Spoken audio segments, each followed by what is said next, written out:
Hello and welcome to preparing your model for FBX export. The problem with working in Maya is that people take a look at their modeling window and they think they're done and they say, look, I'm done with my thing. I'll give it to the team and they'll be fine with it.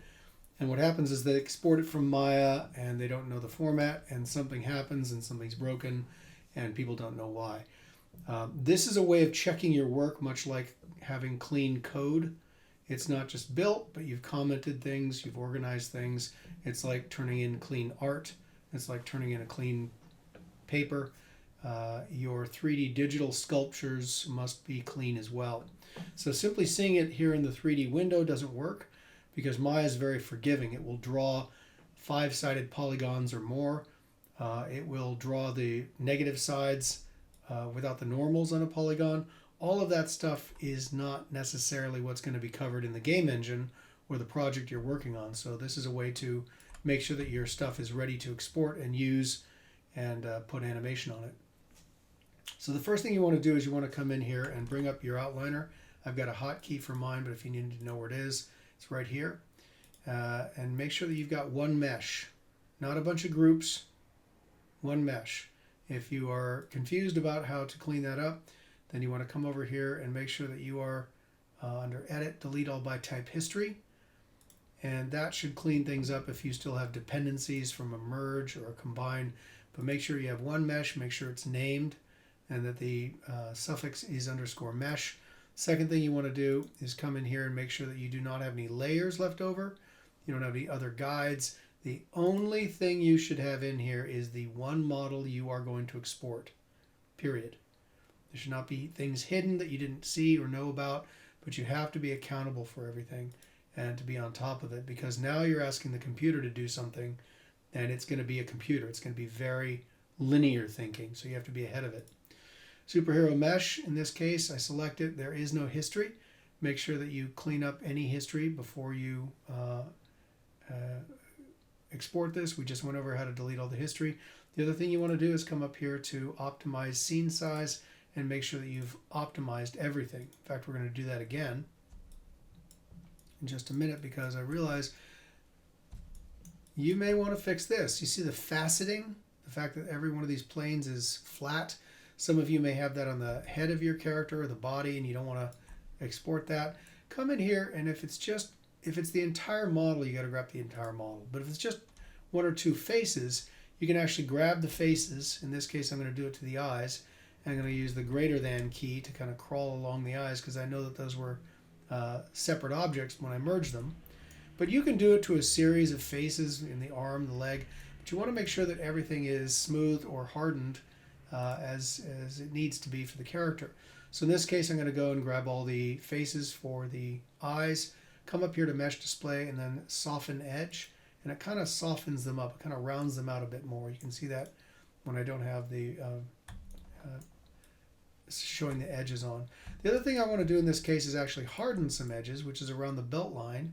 So I'm going to go to Edge Selection Mode and double click an edge here, and it'll go hopefully all the way around and on the interior as well. So I've got these two loops right here.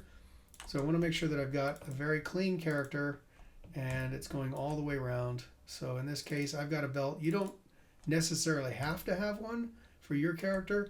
It's just that I'm showing you the opposite of the hardening, which is in this case, the softening, which is in this case hardening. So harden the belt up, it actually pops a little bit more, which is nice. So things like that are nice to clean up so that you can see your character, and you can take edges such as the soles of the feet and make sure that you've got them all kind of organized in a way that's going to make those edges pop, because they should be hard. Some should be hard edges and others should be soft edges. So I'm just grabbing the sections of the feet here and I'm going to make this go up to harden edge as well. So that's helped flatten those as well. So you only need it on certain surfaces, not everything. Sections like the body I want to keep clean, etc. So let's go in and start to continue prepping this character for export. Again, you should have one mesh. You should have, oops, look at that, we made history. So here's a good chance for us to go to delete all by type and delete that history. And then we're going to, as a last step, make sure we don't have any layers and make sure that in our hypershade, we are accessing one material and it is accessing one texture. Now, another mistake people have made is that when they assign their texture, they have by mistake put in a PNG, not a JPEG. And the PNG has alpha information, just like a targa. And you don't want to do that because here's a PNG version where I actually have transparencies. Look what it does to the character. It makes sections disappear. So that is what you want to make sure you're not doing. You need to come in here and make sure that you are accessing a JPEG for the character. Now I've already unfortunately inherited some of the transparency, so I've replaced the color, but it continued to use the transparency of the PNG. So this is what happens even when you put on a PNG and then you fix it later. You actually have to cancel this transparency. So left click on the name transparency, right click on it, and you'll have a break connection option. You want to go down there, watch this arrow disappear when I do. Boom, I've broken the connection. Character's ready to go. And at this point, it would be a good idea for me to check my settings. I'm going to come in here to the orange running dude from the gear. Also, you can come up here to settings and preferences and go to preferences. You want to make sure that your settings are good. 30 FPS and foot. That is good. So that's pretty much what we want to have for our export. To make sure that you can export in FBX, you got to come down here to settings and preferences and go to your plugin manager. When that comes up, you'll see all these plugins. Now Maya has dozens of plugins, but to enable all of them means that you'd be waiting a very long time just for Maya to start. So most of them are disabled, but we are looking for ones that say FBX, and I'm going to type that in up here at the very top where I've got this kind of search bar, and it shows me my game FBX Exporter and FBX Maya. If you have any of these, or if you have all four of these, hopefully, click on Loaded and Auto Load. You want these things to not only be loaded now, you want them to be loaded automatically in the future when you start Maya. So this is what you're going to need to have turned on to export as an FBX. You'll be able to tell because when you go to File, Export Selection, and you want to go to the options, you will be able to select out of all of these scrollable options at the bottom here, FBX Export. If you don't have that option, it means you got to set it in your preferences. And the last thing I'd like to do is to, well, we can just export the selection. We could put the media into the character for their texture, but I don't really think that's important. But if you do want to do that, click on Edit Preset, go up to Embed Media here and turn on Embed Media. So we're just going to do that for now. Export Selection. I've got one thing selected. What I like to do is, since we're working in scenes, or rather projects, CSCI 281, I want to create, while I've got this option window up, just right click in your window, create a new folder, and call that FBX. If you're on a Macintosh, obviously you can just sort of cut and paste this, go there in your own file browser and create it by hand. But you want to create an FBX folder. And this is the place where you want to save your FBXs. So name it Superhero. And I like to put FBX in there just to make double plus sure. So I'm exporting that selection. Okay, it looks like I'm done because I look down here and Maya tells me you have successfully exported to that area. BFX. All right, so the next thing we need to do is go to a section of Autodesk's web presence and download the Autodesk FBX Review. So just do a Google search for this. It is a free operating system agnostic bit of software, and you can download it, and you're going to need to download it and get it running on your machine.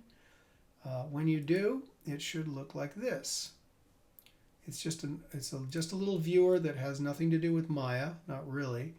And the controls for it are very much like Maya. You left click and just move your mouse around like this. But when you do that, the controls disappear. So right click to make the controls reappear. And then from here, you can go down to Open. And then you want to go, well, I'll just show you a little trick. In case it takes you out to somewhere where you're not even aware, not even in the same area. In Maya, when you get this option window to save your files somewhere and it's in the right location, just copy and paste that and then go into your FBX Viewer, click on Open, and just paste that. So it'll take you right to the folder you want to go, and then you can open up the character. Should come in just fine. If you've got Embed Media, it shouldn't come in with their texture. So this is nice. This is a great bit of validation to show us that this works. All right. So if that works for you, you're kind of done. You want to make sure you save your scene, of course. So I'm going to save mine, not in FBX, but in scenes, superhero build, and then I've got kind of the final dude here, superhero final. Shows me that's sort of the ultimate proven exportable rig. The second thing we want to do is come up here and go to a website called Miximo. And that is a website that allows you to get automatically rig and get your character animated, which is really kind of cool. So you want to create a free Adobe, obviously, sign-in account. Okay, and then you check, because it's Adobe, you want to check your two-factor authorization. And there we go. So here's the thing. It automatically loads up your character. And if you click on any of these animations, that character will automatically inherit the moves. But we've got to, if you haven't done this before, you've got to upload the character first. So I'm showing you where we're going to go. Okay. The fact, if you're doing this for the first time, you will not see this. It's okay. It's fine. You didn't do anything wrong. It's just that I want to show you where we're going to go and what it's going to look like once you upload things correctly. So this is a library, an online library of moves, and it's also an online rigger. So you want to upload your character, and you want to select your character file and go to, since I already have this chambered, I can just go to the same area and upload your, oh, that's gonna drive me crazy. Maybe I should learn how to spell. FBX, there we go. So open that up, and they process the character. They say, just a minute, we're processing the character. They're going to ask you how to rig this character next. So we'll just click on next, and you want to go to the chin. And when you grab the wrists, it will be symmetrical. So make sure you get this in the right area. Don't worry about getting this too precious, because this is not pixel perfect. Again, this is not a custom rig. This is an online rigger. And so you need to make sure that you don't worry too much about it. And that's pretty much it. You just put all those little circles where they need to go sequentially from chin down to groin, and then click on next. And the character spins round and is getting auto-rigged as we speak. You can see that the belt is popping nicely just with the way that we smoothed out the hardened and smoothed the normals. And when the character is done, it's going to pop up in Miximo and allow you to click on any of the existing animations, and it will automatically put them onto your character. So kind of exciting, but give it a moment to think. Here it comes. All right, good. So you can see it doing sort of a default animation here.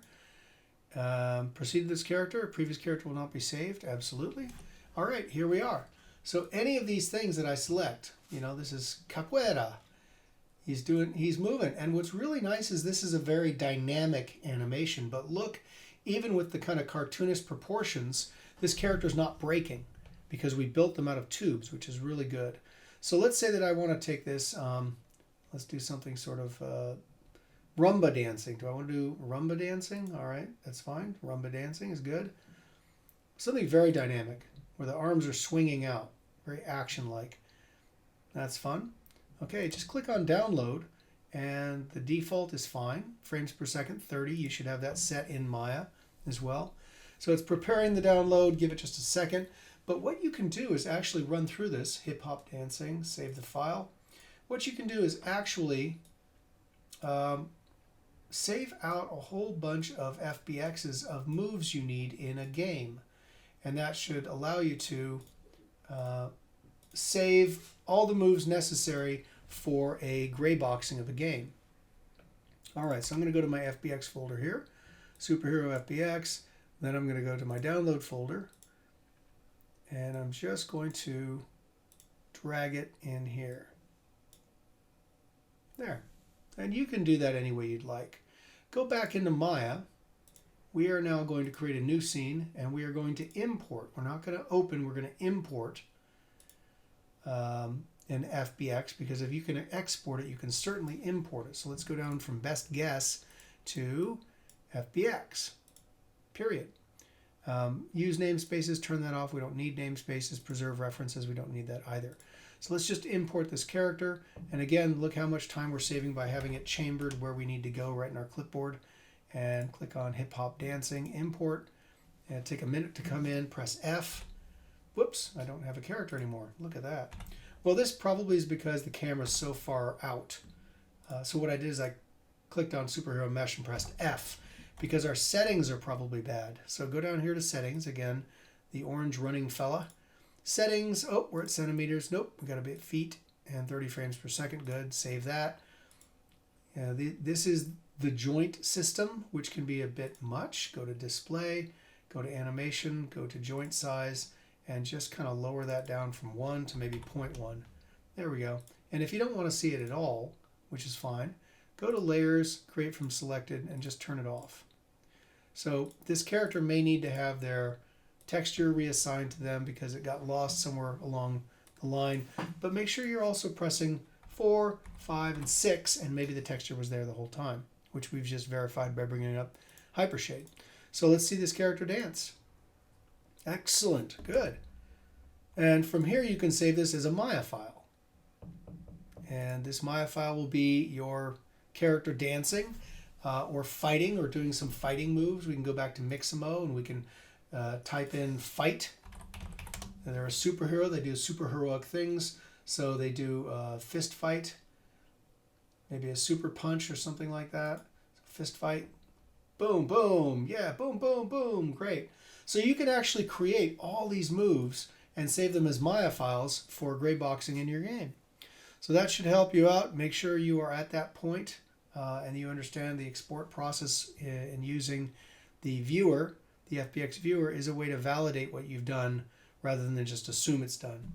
All right, thanks.